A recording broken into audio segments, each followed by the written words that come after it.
Guys, here we go. We are going to continue talking about tools that psychologists use to gather data. Last week we talked about how psychologists use experiments. Today we're looking at correlational studies. And so a correlational study is one in which researchers try and show a relationship or a correlation between two variables. Now, it's important to understand that what we're finding here are correlations between things, relationships between things. These are not causal. We're not saying that A causes B. And so you're going to hear over and over again that correlation does not mean causation.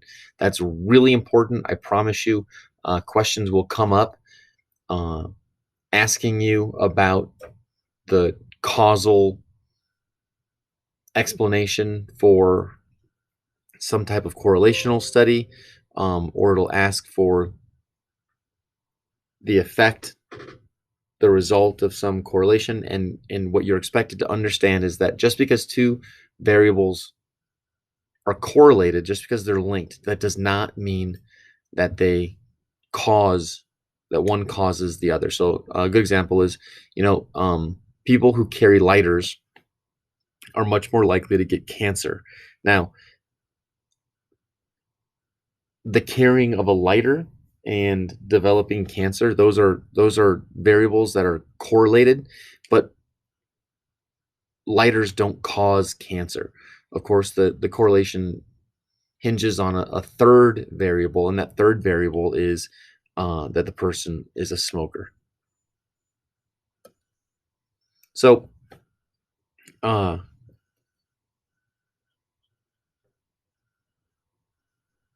just because there's a correlation does not mean necessarily that one variable has anything to do with the other. For example, it is true that in the months of the year where more ice cream gets consumed, murder rates increase. And so there appears to be a correlation between eating ice cream and hacking up your neighbor, but those two variables have nothing to do with each other, and that creates what we refer to as an illusory correlation. It appears that there might be a correlation between these two things, but in reality there isn't. In case you're curious at all, between the ice cream and murder example, ice cream consumption tends to go up in summer months, and murder rates tend to go up in summer months because in the winter everyone's hunkering down and sitting by themselves and watching TV, and it's just too cold to kill anybody or eat ice cream for that matter. So there are two types of correlations, and sometimes these can be confusing. Again, I promise you there's going to be a question on the test concerning this. So first, let's talk about positive correlation. A positive correlation means that when one variable increases, the other variable increases, or when one variable decreases, the other variable decreases. So, the study here, example here is studying and grades have a positive correlation. The more you study, the more your grade is going to increase. Of course, the opposite is also true. The less you study, the lower your grade is going to be, because your amount of studying is going down and your grade is going down. That's a positive correlation. Okay, that's the part that confuses people. If the variables go in the same direction, either both up and up or both down and down, that's a positive correlation. Make sure you understand that. Okay, a negative correlation means one variable is going up and the other variable is going down. So, for example, heroin use and your grades are negatively correlated. That is to say, the more heroin you use, the more your grades are going to go down. So as heroin use goes up, grades go down. That's a negative correlation. Okay? Make sure you understand the difference there. Down and down is a positive correlation. Up and down is a negative correlation. So probably the most popular way for researchers to gather data for a correlational study is through a survey. And you've all taken 100 surveys online, figuring out what Disney character you are or whatever. And surveys can be really effective because they're fast, they're easy. You can give it out to a ton of people. But of course, there's certain dangers involved. And you probably can guess some of them, as all of you, I'm sure, have done at one point or another. You've completely lied on a survey, either because you didn't want to tell the truth or you just thought it would be funny to lie or whatever. Surveys tend to be anonymous, and so there's not a whole lot of motivation for people to give honest answers, and so sometimes our results can be questionable.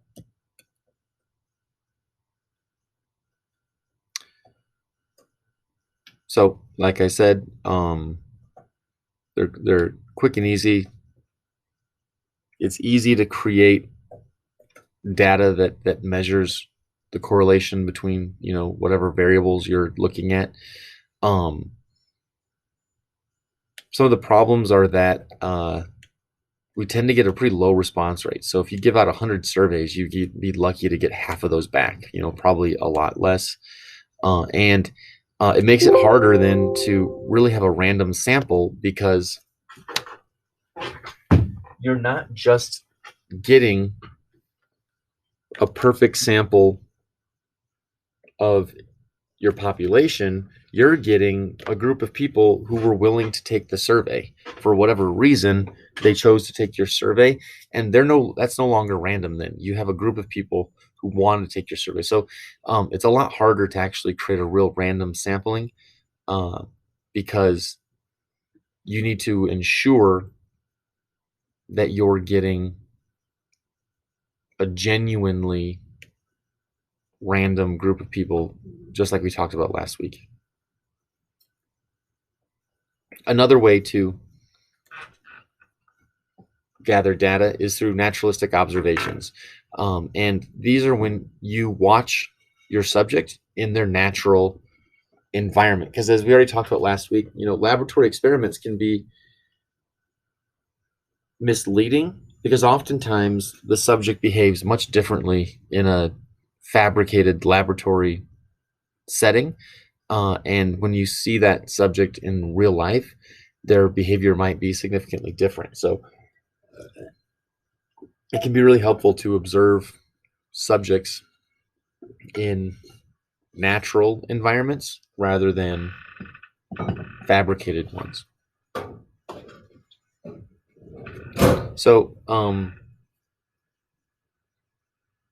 of the real positive elements of a naturalistic observation is that we're not manipulating the environment. We're seeing that person in their genuine habitat, as it were. We're seeing their real environment. We're seeing their natural response to that environment. But one real drawback is you can never create any sort of causal conclusions from a naturalistic observation. You can see the effect, you can see the behavior, you can see the result, but because our behavior is always overdetermined, which means there's always a lot of different causes that result in our behavior, and some of those causes are obvious and observable, and some of those causes are invisible, right? Sometimes our behavior is the result of a deep-seated unconscious memory. In those cases, we really can't conclude any sort of causal explanation for something because there's simply no way of knowing what's going on inside someone's head. Another example of data gathering is case study. So a case study is when you take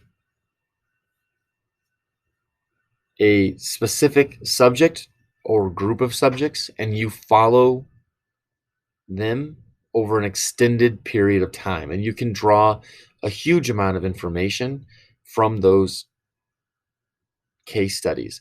They're fascinating, they're interesting, but it's important to understand that case studies are descriptive, they're never prescriptive, which means they describe a specific situation and you can learn about that situation, but you can't then apply that information to a new case, a novel situation, and assume you know what the subject is going to do.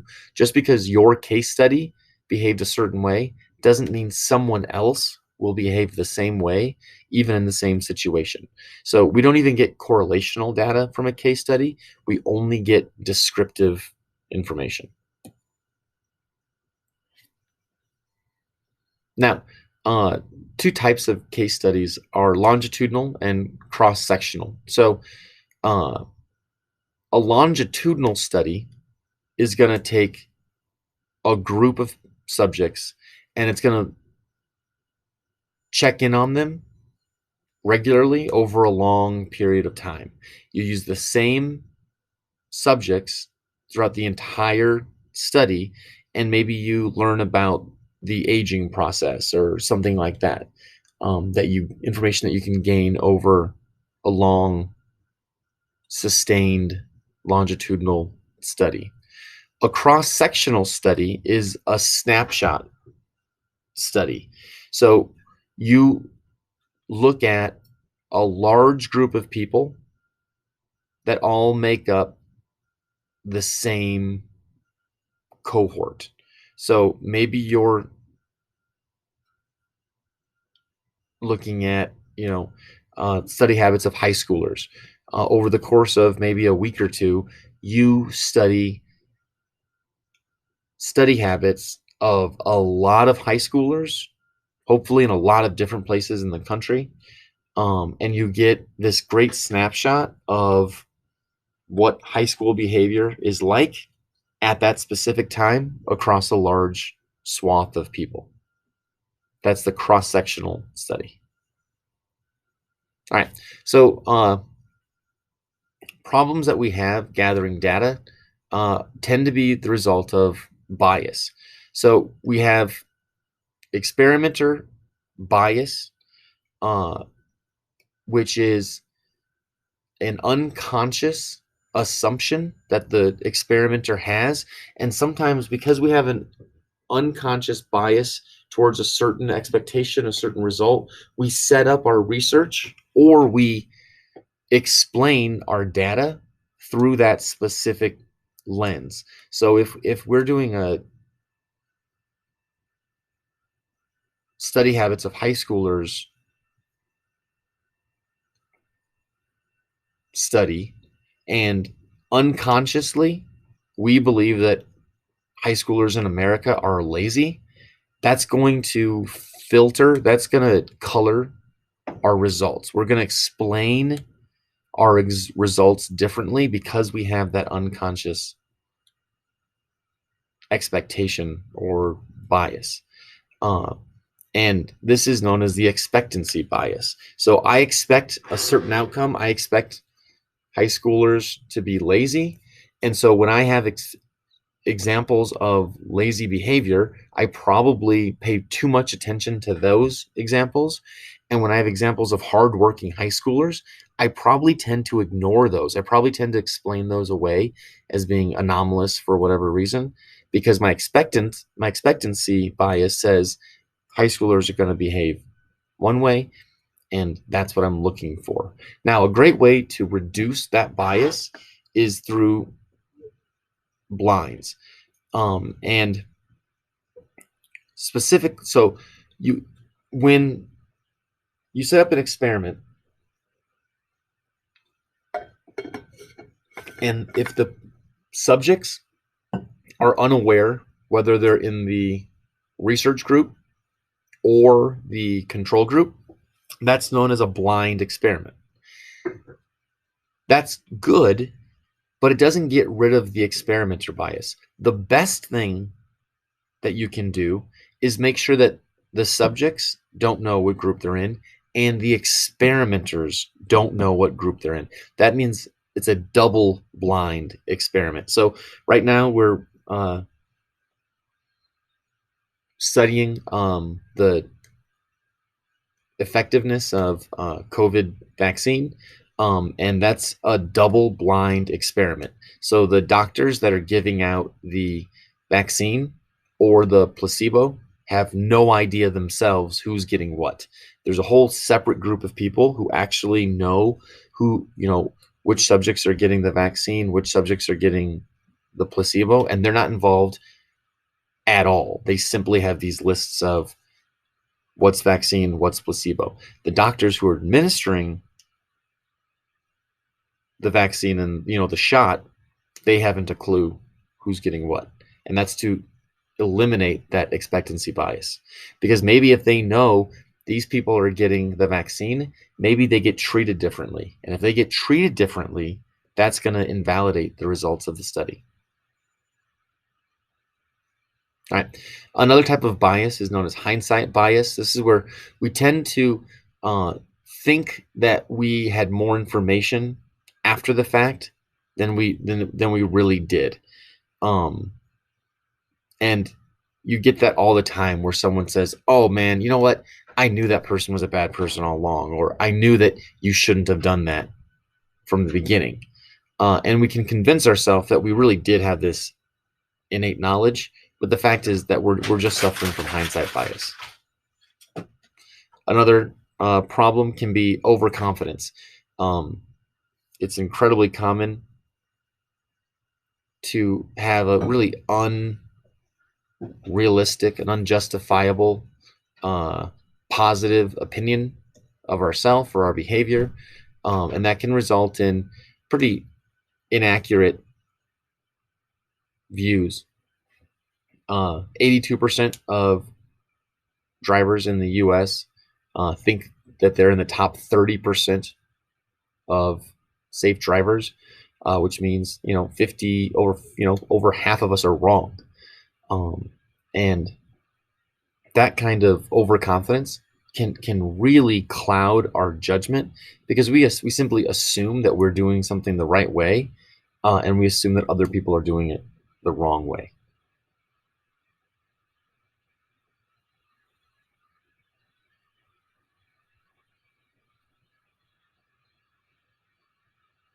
We have another bias known as the Barnum effect, and this is really, this is what fortune tellers really lean on to maintain their business. We tend to accept really, really vague descriptions or characterizations of ourselves, and we believe them to really be accurate. So, if someone says, I know you, I can read your aura or something like that, and then they say, oh, you really like to be around people, but sometimes you like to be alone. Well, no crap. I mean, that's true of everybody, right? But we hear that and we think, oh, this is somehow really insightful and specific and meaningful to me. When in reality, that it's so vague, and it can be true of everyone. Another bias is the false consensus effect. This is when we simply assume that most people think the way that we do, and we just because we see the obvious logic in some conclusion, we assume that most everybody does, and this can result in us just assuming that everyone's going along with us when in reality maybe we're totally out there on our own. The Hawthorne effect is a really fascinating bias that can really change the results of an experiment.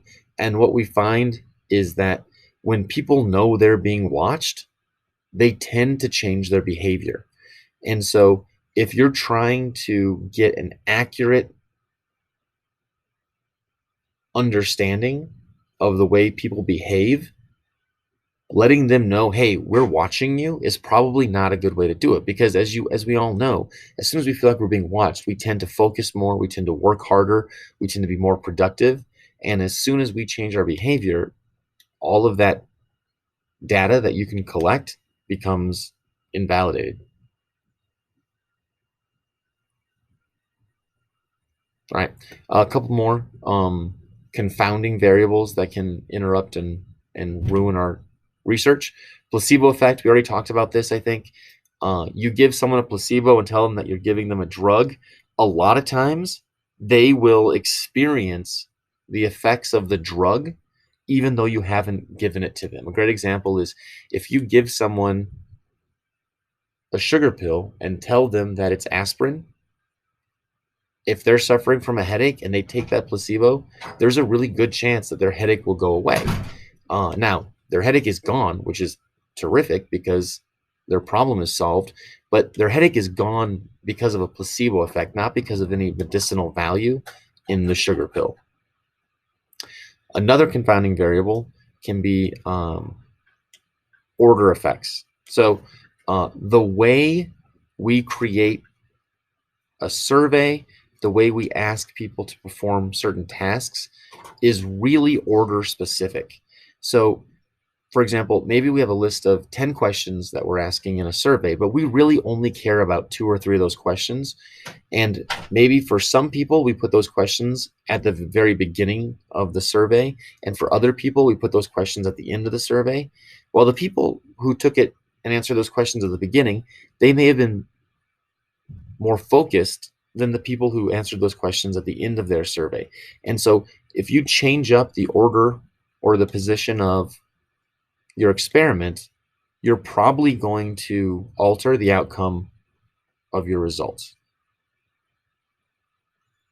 All right, guys, that is it for correlational studies. I will have more for statistics later, but that's good for now. Thank you.